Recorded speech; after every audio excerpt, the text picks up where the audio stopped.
This footage hides the most disturbing secret. It reveals the real reason why this woman caught fire at a Speedway gas station. Just minutes earlier, a black pickup truck can be seen racing into the parking lot. A man in a red sweater storms out. Notice the woman standing in the shades on the left as the man walks towards her. They seem to be arguing before the woman backs away, throwing a soda pop at the man. The video lasts for several minutes before the camera catches the man pouring something onto her. Now pay attention to this next part. According to the man, he says he leaned in to light a cigarette for the woman. He claims it was an accident. But notice how the man slowly backs away as the woman catches fire. He doesn't look surprised or scared. The truth is, she is not his first victim. The man has outsmarted the cops for years, and only she can put him away forever. But for now, no one knows if she'll survive. I got that phone call. Are you Judy Malinowski's mom? And I remember thinking, what a strange question. And they said, this was the hospital and we have your daughter, that I should come now. On August 2nd, 2015, 31-year-old Judy Malinowski was at a Speedway gas station in Columbus, Ohio, with her then-boyfriend Michael Slager. At exactly 5:08 p.m., Judy is doused in gasoline and set on fire. Minutes later, she's rushed to the Ohio University Wexner Medical Center, where she falls into a coma. I've seen plenty of burns to her degree. I can't say I've seen many that have survived. Judy was my firstborn. I remember it like it was yesterday. It was the happiest time of my life. And she was just my best friend. Bonnie, Judy's mother, has no idea what happened to her daughter, only that she was burned and needed to be put on life support. When she arrives at the hospital, she heads down to the trauma bay with the help of a nurse. But as they make their way to Judy's bed, Bonnie takes a wrong turn. I went past Michael's room. I went in there and I was like, Michael, where is Judy? I'll never forget it. He looked at me and he said, it was an accident, it was an accident. Bonnie doesn't understand why there are police officers surrounding Michael's bed. But before she can ask any questions, she's shuffled out of the room by one of the officers. As she finally arrives at Judy's side, nothing can prepare her for the condition in which her daughter is. All I can remember is I just started screaming, tell me there's hope, tell me there's hope, tell me there's hope. And they wouldn't tell me there was hope. They wouldn't say anything. 31-year-old Judy Malinowski is burned to more than 80% of her body. She is unrecognizable. But before we continue the story of Judy, we want to thank Aura for sponsoring this video. If you've ever looked for your name online, you might have stumbled upon your phone number, address, or even some confidential information like your social security number. In today's digital world, protecting your online presence is more crucial than ever. That's why we're excited to tell you about today's video sponsor, Aura, the all-in-one identity protection service that safeguards your digital life across all your devices. Aura provides comprehensive protection against viruses, ransomware, and phishing attacks. Their advanced AI algorithms continuously monitor for threats, ensuring your data remains safe and your privacy intact. It takes care of all the steps needed to rid the internet of your private information. With your VPN feature, you can browse the internet anonymously, and with their secure password manager, you can create and store strong, unique passwords for all your accounts. Through Aura, you can get all these features in one single app. If you are concerned about your private information getting into the hands of the wrong people, don't leave your digital security to chance. Try out Aura today with our 2-week free trial by clicking the link in the description at aura.com/unseen. And now, back to what happened to Judy Malinowski. We have an equation which is based on the patient's age and percent burn. In Judy's case, she was 31 and approximately 80% burned, so that made her like 110% mortality. As Judy lies in a coma, barely holding on to life, Michael Slager sits on a bed just a few feet away with burns on his hands. The story he tells the cops raises questions about what really happened. According to Michael, Judy had filled up the truck with gas and accidentally spilled some gas on herself. Michael then went to light a cigarette for her, which is when she suddenly caught fire. His story makes it seem like it was an accident, and to the investigators, without Judy's point of view, Michael appears to be innocent. We were concerned with Judy passing and us not getting anything on the record. I wanted Judy's voice to be heard as quickly as possible. Doctors and nurses are looking at you like, do you want to bring this person out of sedation? Judy, can you hear me? At the investigator's request, Judy is brought out of her artificial coma, which means she is going to feel pain again. Okay, are you hurting right now? Okay. All right. Would you mind if someone asked you a couple questions about what happened? Stay calm, Jude. Stay calm, baby. I remember leaning in to talk to her, and I don't even know if she can hear me. Judy, this is Detective Phil Hagan with Gahanna. Can you hear me? Yeah. Judy, did you spill gas on yourself? No. Did Mike spill gas on you? Yes. Yes? Okay. Judy nods twice, showing clear signs that she can hear and understand the people around her. With her answer, police have the information they need to pursue the investigation. And the police said that they were going to arrest Michael. I didn't understand. So what, am I under arrest or something? Right now, yeah, you are under arrest. What am I being charged with? You're going to be charged with felonious assault and aggravated arson. What Michael Slager is about to learn is that police have put their hands on crucial evidence. The entire scene was recorded by a nearby ATM machine, and the investigators have all seen the footage. Let me just be direct with you too, Mike, okay? So we saw exactly what happened. We saw you pour gasoline over top of her head. She stumbles to the ground. You lean over and light her on fire. We saw what happened. We know what happened. That's not the way it looks. We're arguing. She threw pop on my face, and then we was going back and forth with it. And when she come in and hit my face, and I said, "Oh, well, here, you want to ruin my stuff up?" I said, "Here, boom, I'm gonna ruin your clothes." It wasn't to start her on fire or nothing. You know what I mean? It was just to ruin her clothes. Right, yeah. So we knew right away that he had lied to us. He had made several statements about how the gasoline got on Judy. And then he developed from there. Okay, I panicked, I lied about that, I shouldn't have. But she took her sweatshirt off, and it didn't even occur to me that there would still be gas there. Here's my attorney. Hi. Yeah. In this case, where I thought that there was some doubt, was to whether he knowingly caused serious physical harm. I still have trouble understanding that someone could do that to another human being. As Michael is rescued by his attorney, doctors do everything they can to save Judy. In most cases, burnt victims like her don't live past a few days. Yet, month after month, Judy holds on to life while going through endless operations. As she remains unconscious, her mother doesn't know if she's ever going to wake up. And there was nobody that Judy didn't love. According to her mom, all Judy ever wanted was to live a simple life, to have 2 kids and share a home with a husband who loves her. At the age of 21, Judy became a mom herself, but she was still waiting for that loving husband. When I was a little kid, I would look at my mom, and I just want to grow up and be like her. People can just say, like, I love you, not always mean it. But for my mom, like, I always knew that she, like, actually loved me. We were playing the delay game.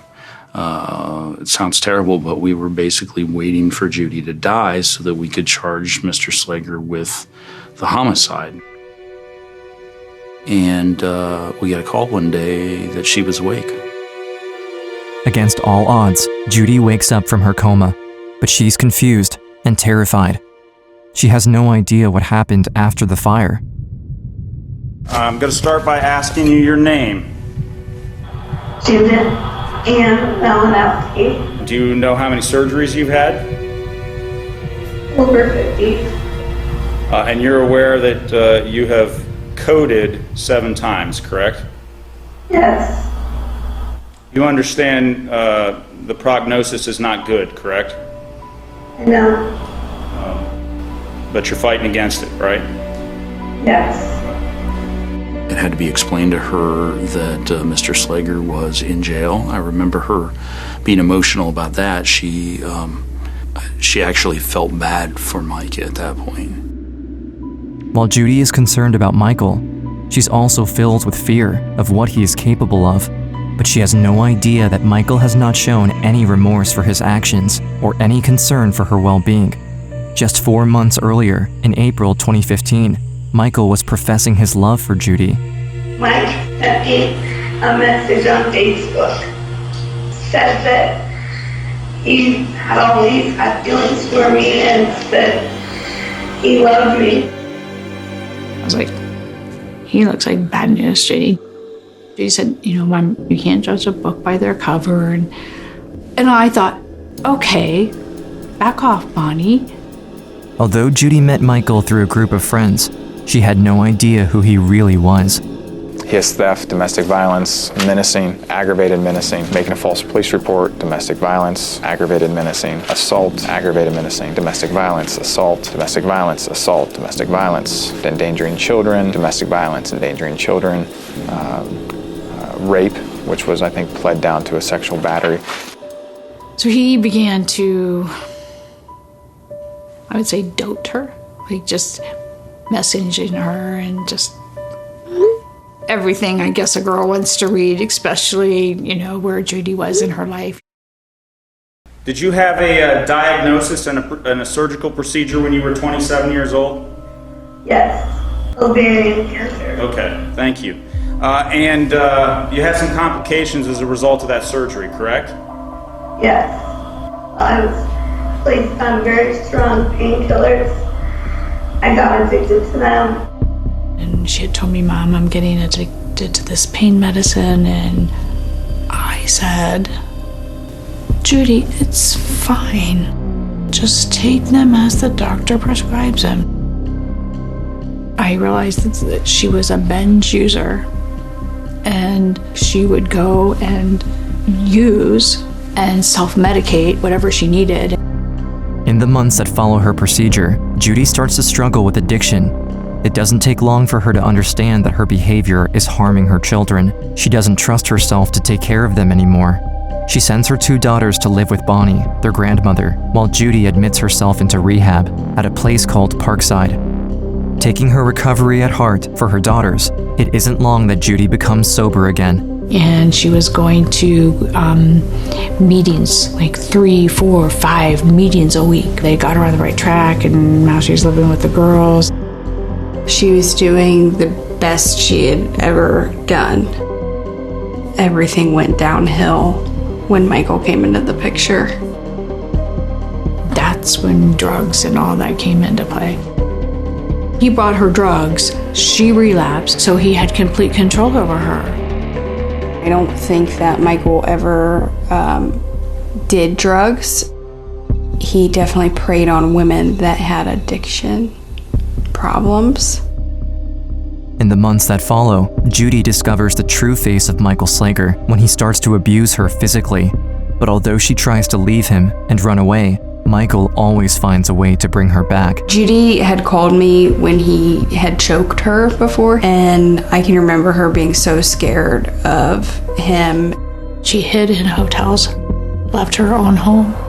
Judy calls the police multiple times over the course of the relationship, telling them that she's being abused by her boyfriend.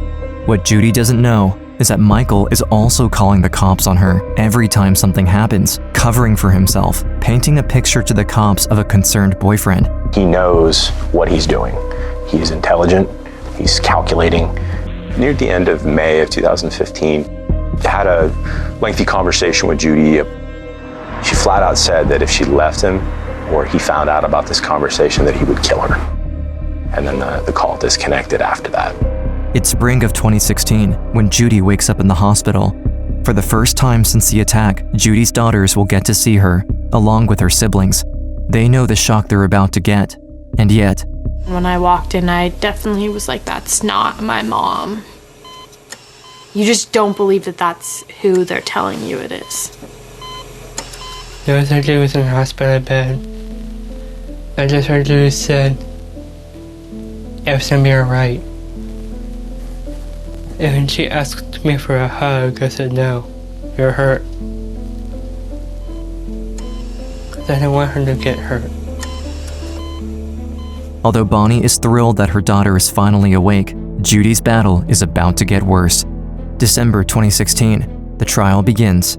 As Judy is still alive, Michael is only being charged with aggravated arson and felonious assault.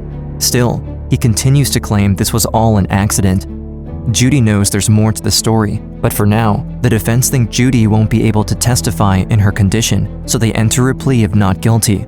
Without her testimony, it's likely that Michael will escape justice. And then, Judy's condition improved. She wanted to tell her story. I think she wanted somebody to finally listen to her. This might be the only chance Judy gets of testifying. If she survives, Michael escapes the murder trial. But if she dies, Michael will be charged with murder, and her testimony will be on the record as evidence against him. But then, something happened. You previously entered not guilty plea and pleading a no contest plea in this matter. Correct, Your Honor. Slager changed his plea from not guilty to no contest, and that way he avoided a trial, and she was not able to testify. He silenced her again. There's nothing we could do. What are you going to do? The Gahanna woman doused with gasoline and set on fire. She will never get the chance to testify against her ex in court. And the judge sentenced him to 11 years in jail. The maximum sentence Michael could receive for dousing her in gasoline and lighting her on fire was 11 years, which is very similar to the penalty you would receive for lighting a car on fire. Judy has a life sentence, and her children have a life sentence, and with domestic violence, it's ugly, it's cruel. Mrs. Bowes was correct when she said this girl has a life sentence. And you've done it, and you haven't been sorry.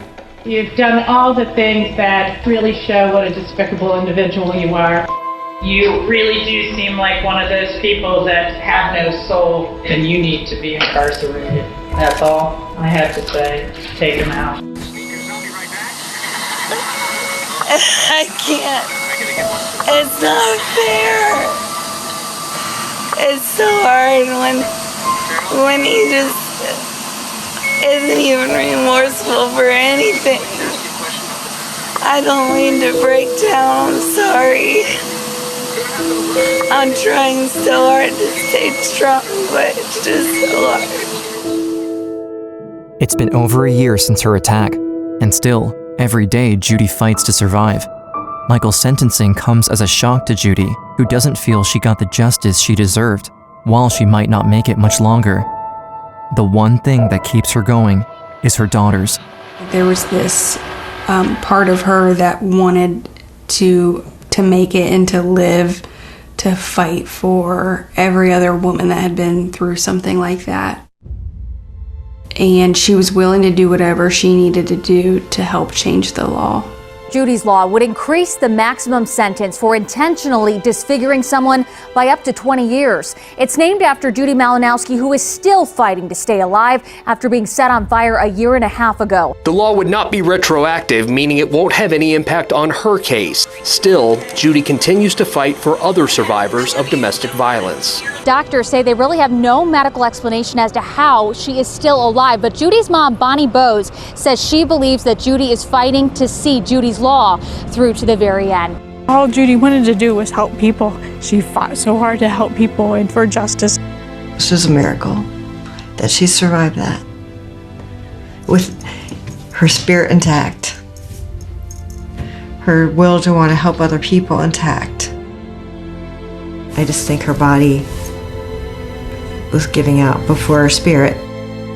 As her state continues to deteriorate, it becomes clear that Judy will most likely die very soon. Judy remains bedridden. Doctors now focus on making sure she feels the least pain possible. Bonnie, her mother, has been by her side the entire time. Letting her child go will be the hardest struggle yet. Although they don't give her much time, even if God takes her, she'll always be here. As the prospect of a murder trial becomes more and more likely, Judy and her mother Bonnie are approached by the prosecutors with an idea. And that's when they approached Judy about testifying to her own homicide. It was a long shot because it had never been done. Nobody had ever testified to their own homicide in the United States. The only caveat is that in order for Judy to have all her mental capacities, she would have to be taken off pain medication. It hurts so bad. I don't want to do it. I have to. As a mother, you know your child, where was her limitation? Could she do this, even though her intentions were good? Judy Malinowski will be allowed to testify about her own death in the trial of her accused killer. The case that's drawn national attention. This would be the first time that a victim was allowed to testify from the grave in a murder case. She said, "Mom, I know I haven't endured this much pain in vain." Tell me your name and then you're ready to testify. Hi, my name is Judy Malinowski, and I am ready to testify on Thursday. All right. I think Judy expressed being tired of fighting and in pain. But she would not say to me, "Mom, I want to give up. I want to stop," because she knew what that would do to me. After nearly 60 surgeries and 2 years in the hospital, Judy has been moved to a care facility and is no longer getting medical treatment. Judy Malinowski's mom, Bonnie Bose, told me in an interview Tuesday her daughter's body can't take much more. So they asked me to sign these papers, and I said, "No, I will not sign these hospice papers." She said, "Mom, I will." And she put an X. And I know Judy, because Judy would have normally tried to do a J, and she just put an X and handed it back. I said, "Okay, Judy, I'll hold your hand until Jesus takes the other."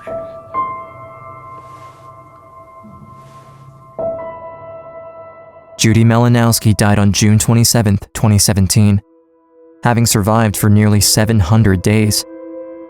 She leaves behind her 2 young daughters, her siblings, her mother.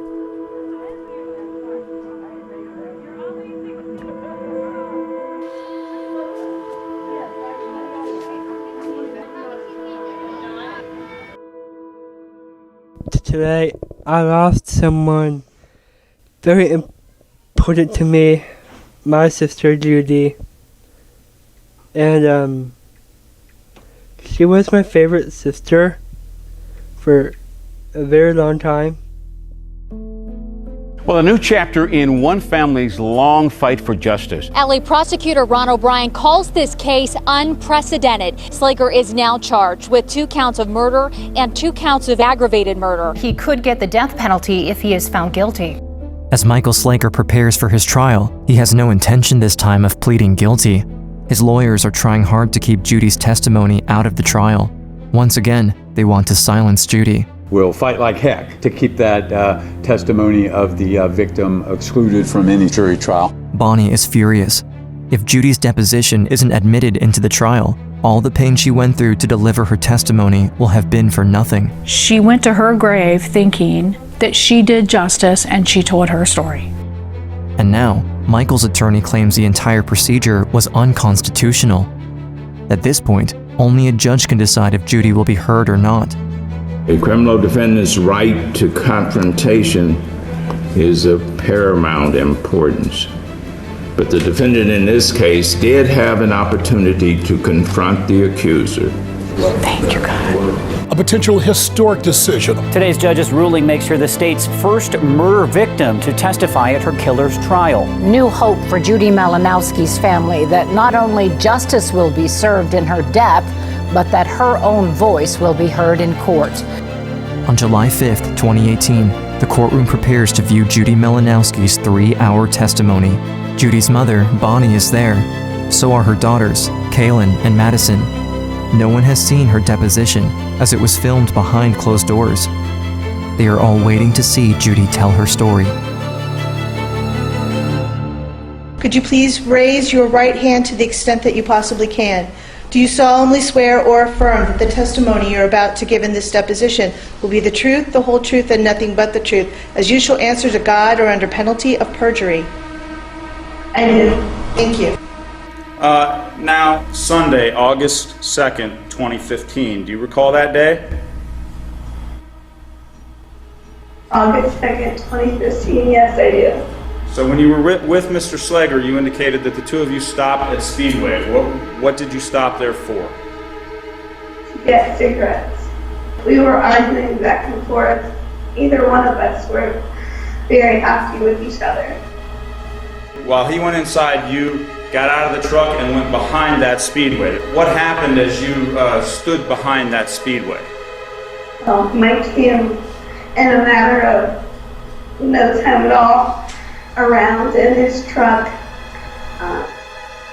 He saw me and immediately slammed the truck to the park, got out, demanded that I got into the truck with him, called me all sorts of names. We argued for a good 5 to 10 minutes, and then I threw my pop on him. You threw a pop on him? Yes. He was extremely upset. He ran around to the other side of his truck, and he got his cans of gasoline that he had kept in the back of his truck. He ran around to me and started pouring gasoline, started up my head and worked his way down. Some got in my throat as he did that. What's his demeanor as he's pouring the gasoline on you? Evil, just completely evil. He's not responding to any of my cries for help. Like, you want to throw a pop on me? See what I'll do to you, bitch. And how do you like this? I looked at him and he pulled a lighter out of his pocket and he started walking towards me. And I just remember crying and begging for help. And he let me on fire, and the look in his eyes his eyes went black, literally. I thought for sure I was dying. I just prayed to Jesus to please forgive me for my sins and to take care of my children. And did you at any time produce a cigarette and ask for a light? No. Okay. A matter of fact, did you have any cigarettes on you? No. Judy has shared her side of the story, but her fight is not over yet. Now, the defense will cross-examine her, which means they will do everything to make her seem unreliable. They dig into her past, speak of her addiction, question her judgment. But at every turn, Judy stands strong, pushing back as best she can. As time passes, she's becoming weaker and weaker. Can you tell us what you were wearing that morning of August the 2nd? I don't remember. You remember getting dressed that morning? No, I don't. I don't remember a lot of things, but I wish that. It'd be fair to say that the trauma you've suffered has affected your memory? Yes. Say that it has affected your ability to recall events accurately. I'm sure I regret that. Would you agree that because of the trauma that you have suffered, your ability to recall events accurately has been compromised? My ability to what? Recall events. Remember things.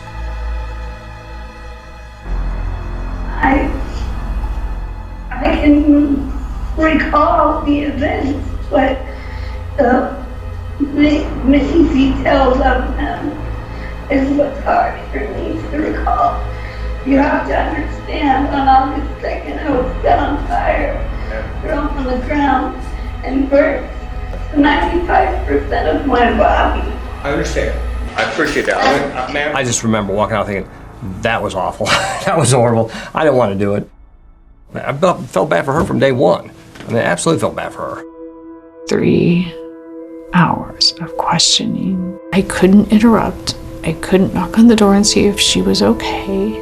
And when I went in there, she just grabbed me as best she could. And her entire burned body just shook. The question remains, will her testimony be enough to get justice for Judy? The prosecutors, as well as her family, are all pushing for the death penalty. Michael has shown no remorse and has taken their loved one in cold blood. Since then, his only concern has been saving his own skin. But before the trial ends, the court will listen to one more clip of Judy that could play a crucial role in Michael's sentence. Judy, I would just like you to state here, if you were to die from your injuries and Mr. Slager were to be convicted of having done that, I want you to tell a future judge what you want to see happen to Mr. Slager. I would like to see him charged with murder and do a life sentence. I think that he deserves that. She didn't believe in the death penalty.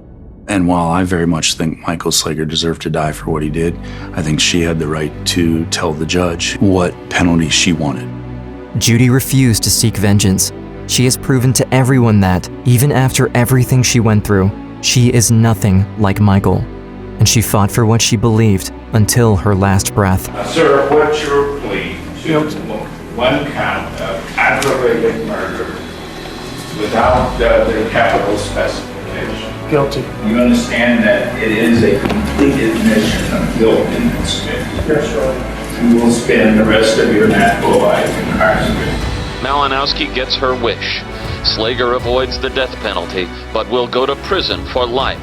I'm so proud of her, and I know one day I'll see her. Judy Malinowski fought till the very end to seek justice for herself, but also for every other victim. She has made her mother proud and has inspired her own daughters.